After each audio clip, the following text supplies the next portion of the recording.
ये कहानी 1984 कर्नाटक के एक छोटे से शहर की है। शहर में कई दिनों से काफी हलचल मची हुई थी।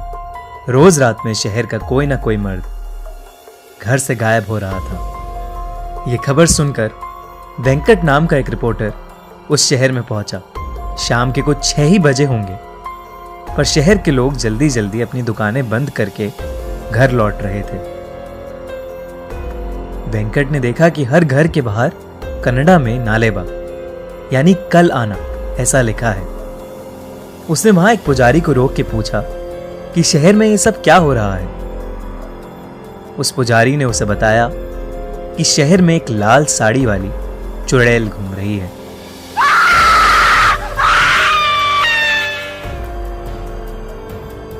वो रोज रात में घर घर जाके जोर से दरवाजा खटखटाती है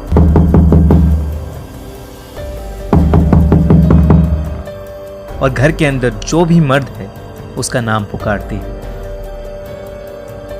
कोई भी आदमी उसकी आवाज को नजरअंदाज नहीं कर पाता और दरवाजा खोल देता है।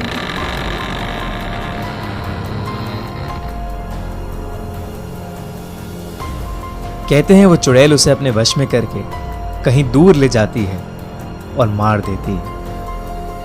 इसीलिए शहर के लोगों ने उससे बचने के लिए घर के बाहर नालेबा लिखना शुरू किया, जिसे पढ़ के वो आज नहीं बल्कि कल आए और यही सिलसिला जारी रहे। इतना कहकर वो पुजारी जल्दी जल्दी अपने घर के रास्ते चला गया।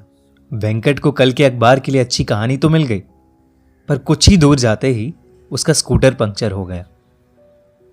अंधेरा हो चुका था और सब लोग अपने घर के अंदर जा चुके थे।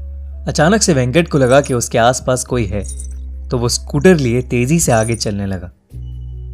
किसी ने बहुत ही मधुर आवाज में उसका नाम पुकारा, वेंकट, वेंकट। वेंकट ने जैसे ही स्कूटर के शीशे की ओर देखा, वो स्कूटर वहीं छोड़ के बहुत तेजी से आगे भागा। वो एक छोटे से मकान में जाके छिप गया और दरवाजा अंदर से कस के बंद कर लिया।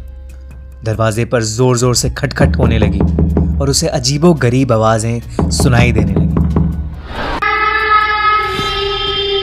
वेंकट बुरी तरह डरा हुआ था। कुछ देर बाद जब सारी आवाजें शांत हुई तो उसने बहुत हिम्मत करके दरवाजा खोला।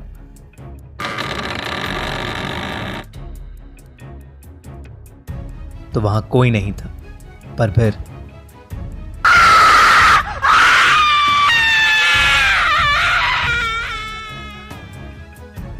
सुबह हुई तो वेंकट उसी घर में बेहोशी की हालत में पड़ा मिला। वो दिन था और आज का दिन है। वेंकट को कभी समझ नहीं आया कि उस रात उसके साथ क्या हुआ। शहर के लोगों ने कहा कि वो उस शहर का नहीं है, शायद इसीलिए बच गया। कुछ महीनों बाद उस चुड़ैल का कोई किस्सा सुनने में नहीं आया। आज भी उस शहर के लोगों ने अपने घर के बाहर नालेबा यानी कल आना ऐसा लिखा है।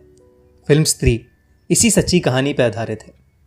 सब्सक्राइब करिए और सुनिए हर मंडे एक ऐसी ही सच्ची हॉरर स्टोरी। और अगर आपके पास भी कोई ऐसी ही कहानी या अनुभव है तो कमेंट्स में ज़रूर लिखें। हर हफ्ते वीडियो देखने के लिए इस चैनल को सब्सक्राइब करें।